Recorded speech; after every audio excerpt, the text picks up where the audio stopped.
So I wanted to start today. This is going to be a little episodic over the next few weeks because there's some things like fall break and we're going to have some special speakers. So we're going to do 2 Sundays about visioning, then we'll take a couple off and then come back. So I just want to tell you what we're going to do. So back in January, February, March, and early April, we spent 100 days praying about what God wanted us to do.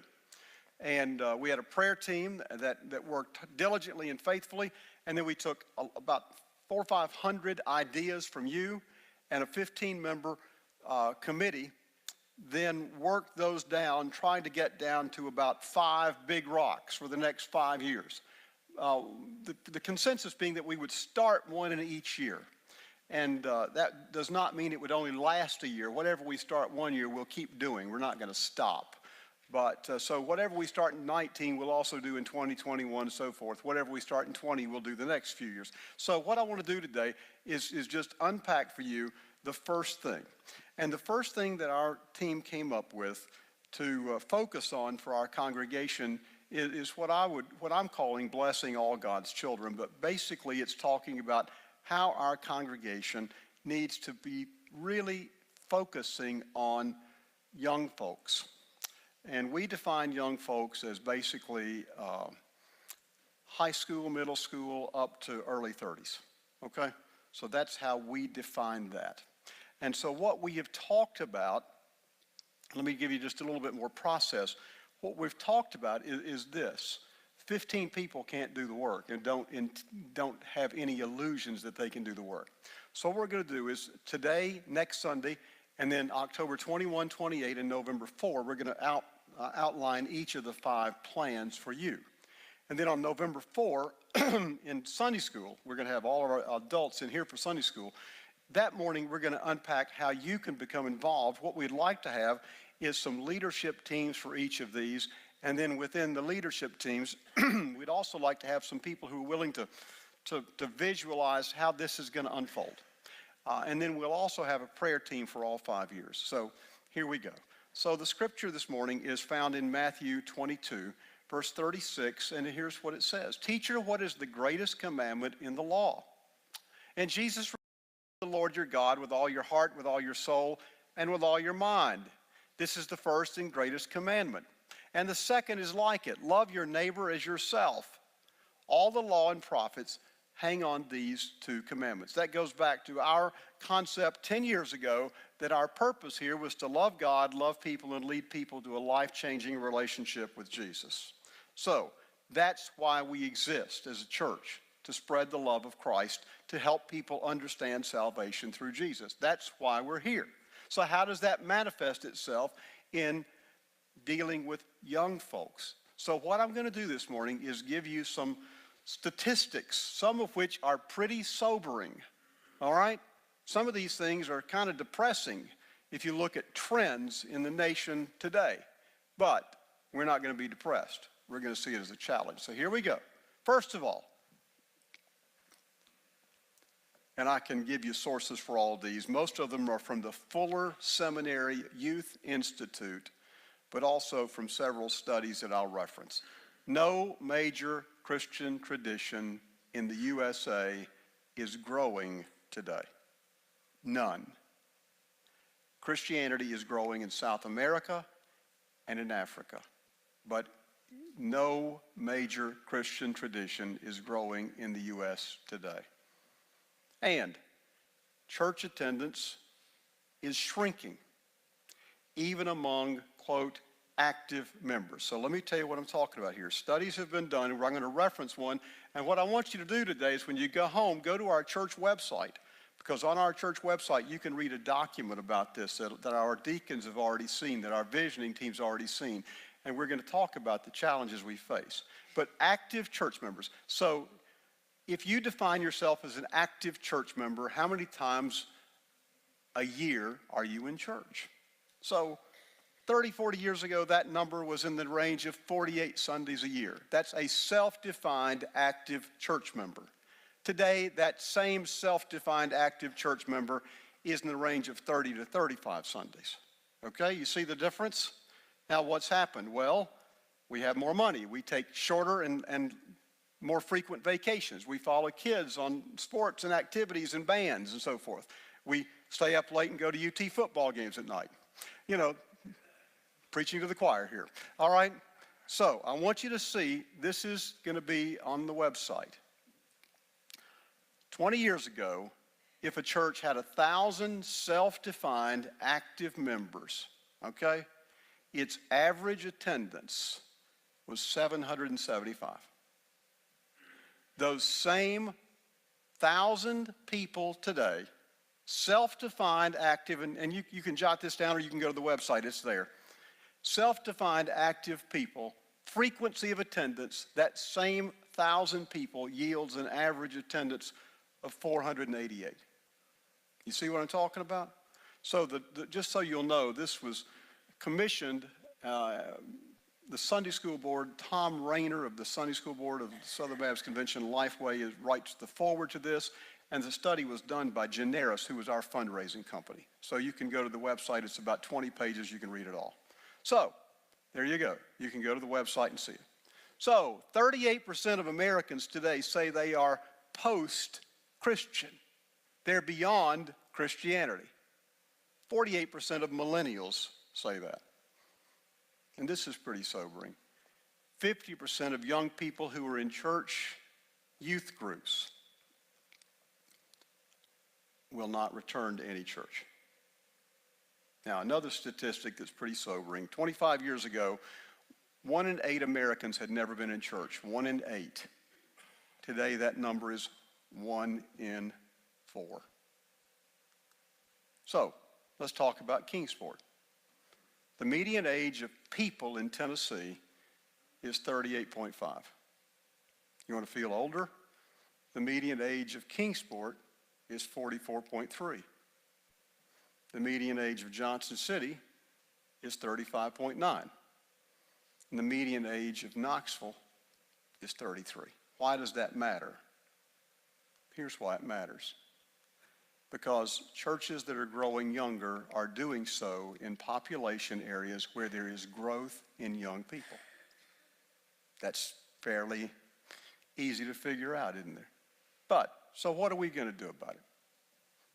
All those numbers are kind of daunting. So we have to be creative and intentional. Do you know the name Leo Tolstoy? Leo Tolstoy had this, I want you to hear this phrase. Everybody thinks about changing the world, but nobody thinks about changing himself. I like that, don't you? Everybody thinks about changing the world, but nobody thinks about changing himself. Now, what we're going to talk about, the next 3 items, are these. The Fuller Youth Institute out of Fuller Seminary in California studied 6 traits of churches, 363 churches across the nation that are effective in reaching young people. And here are those 3 of those 6 traits I'm going to take with you this morning. We have to be willing to take Jesus seriously. Now, what does that mean?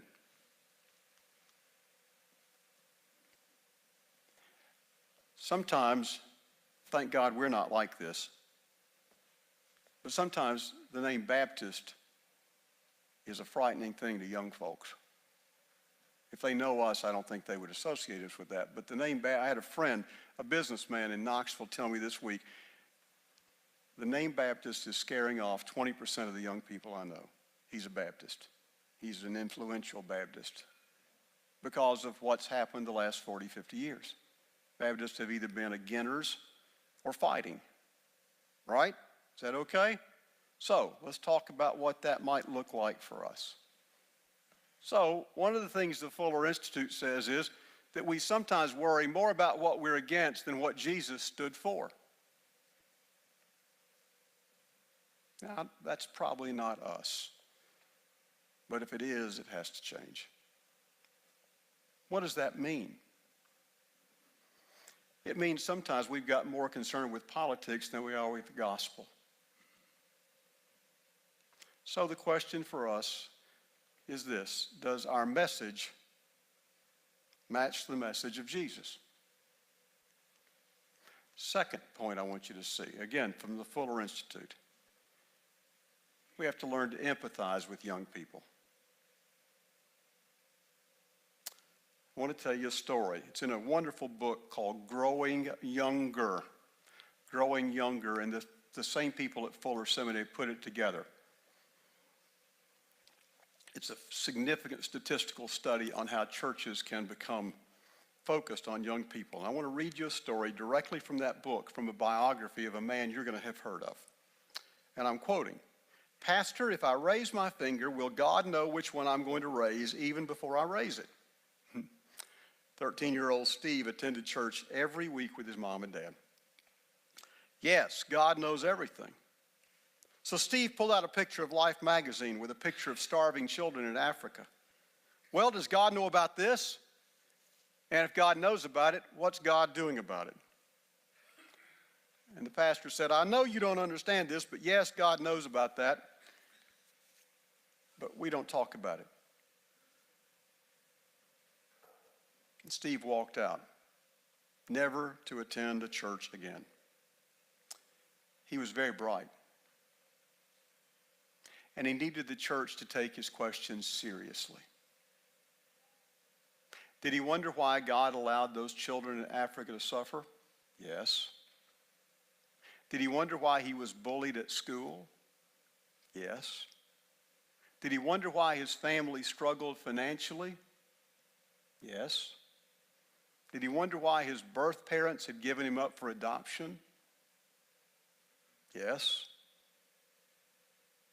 Was he trying to make sense of his own pain when he showed his preacher that picture? Yes.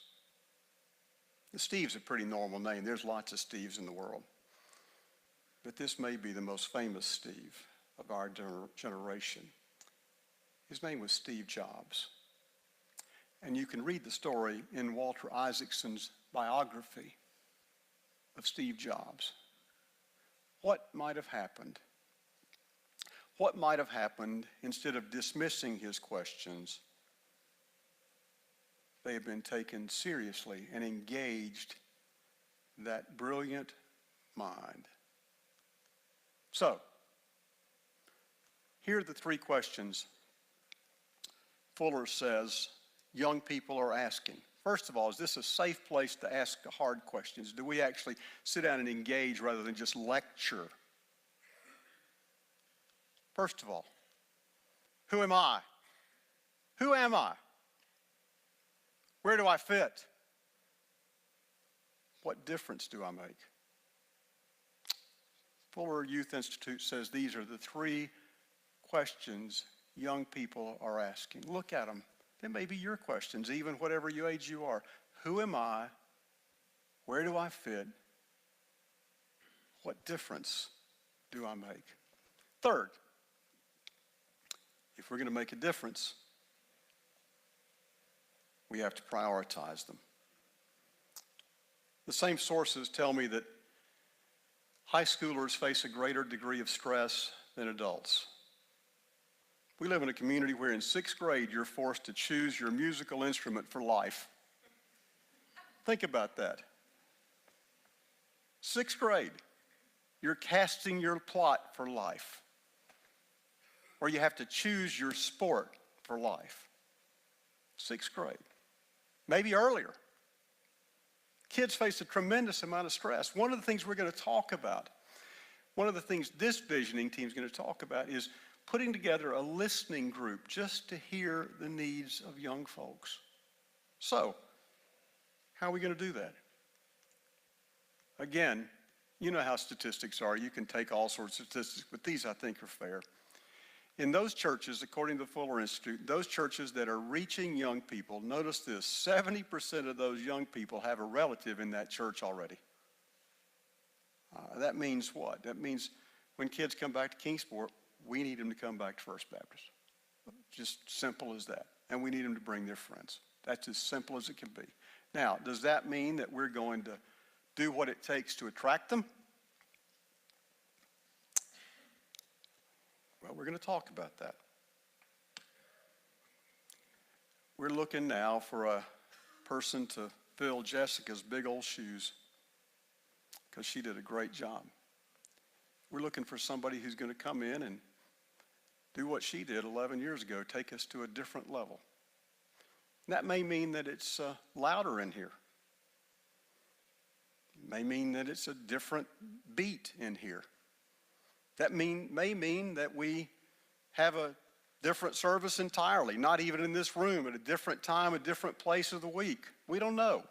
But we have to be willing to change. And the question my friend asked is this, is it worth it to you for your children and grandchildren to want to come to church?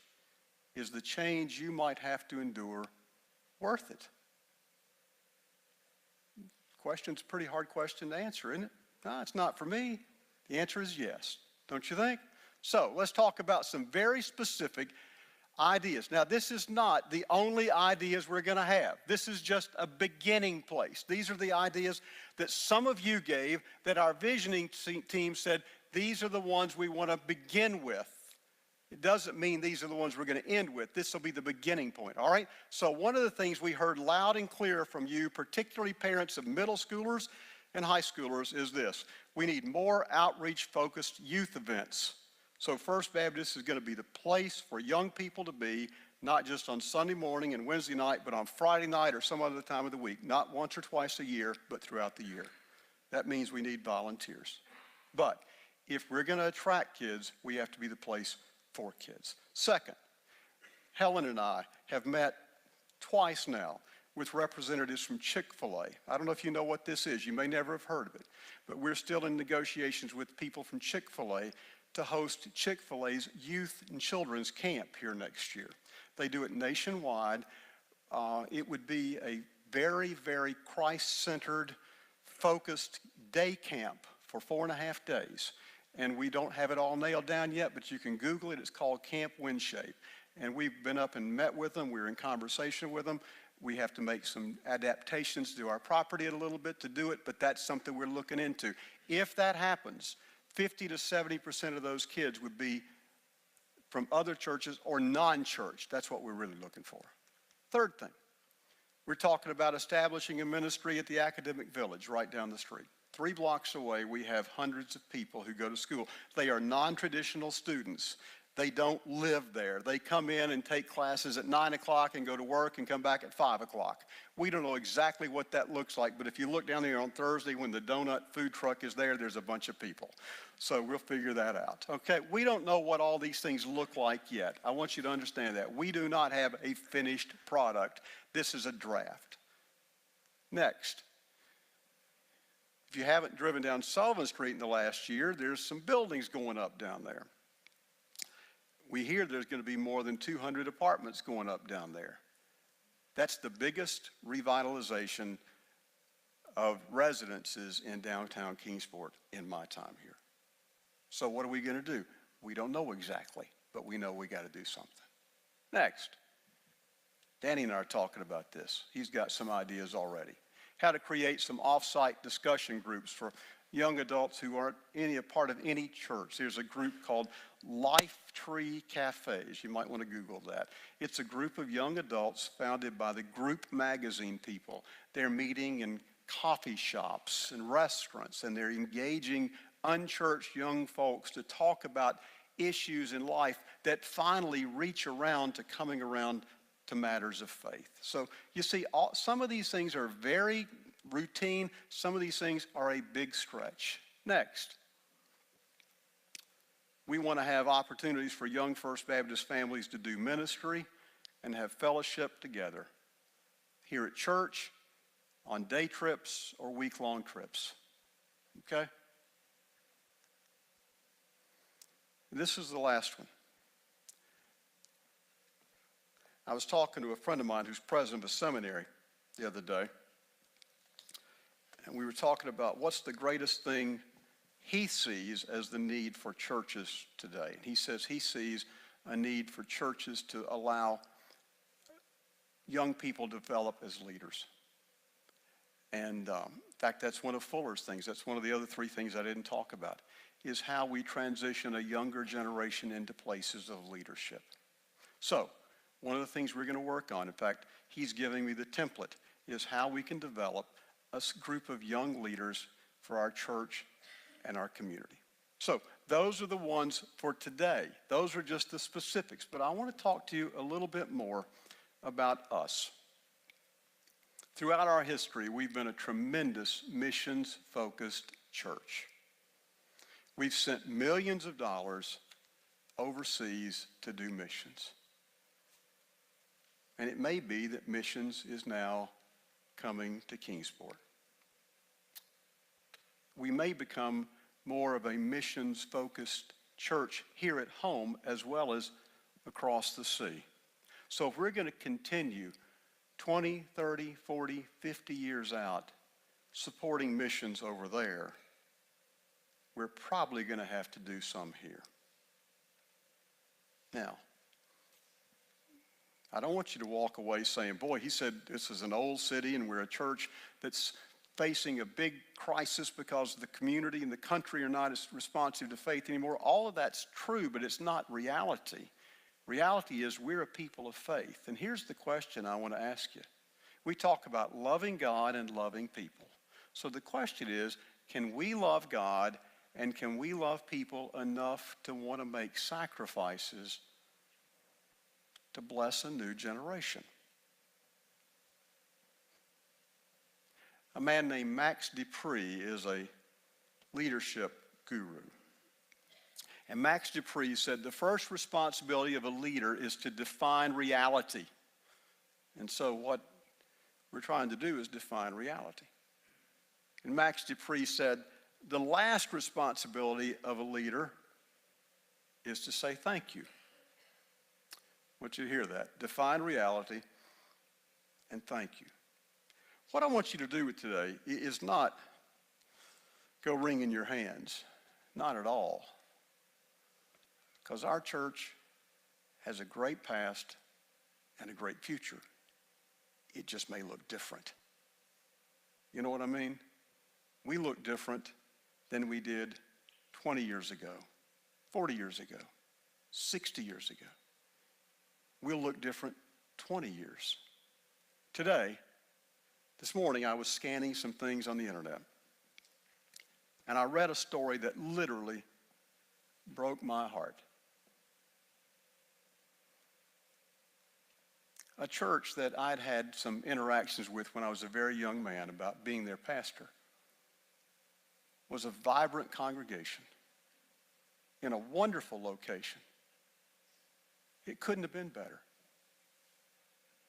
And this morning I was scanning the internet and I read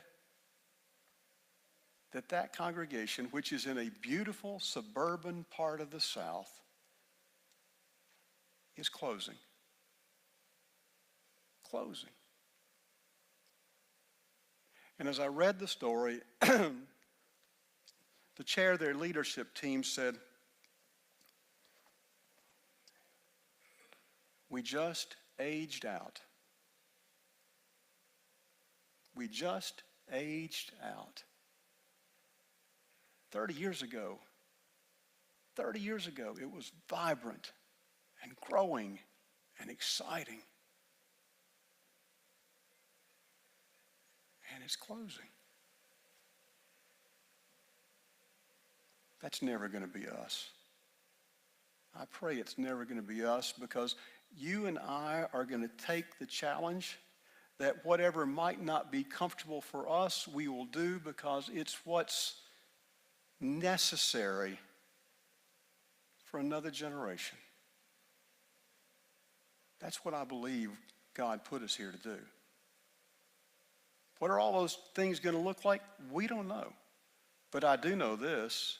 The Bible tells us that God gifted everybody in this room, everybody who's a follower of Jesus, to do something for the kingdom of God. So what I want our story to be in 20 years is First Baptist reaches its 125th anniversary with the greatest year in its history. And it can happen if you and I commit to what God wants us to do.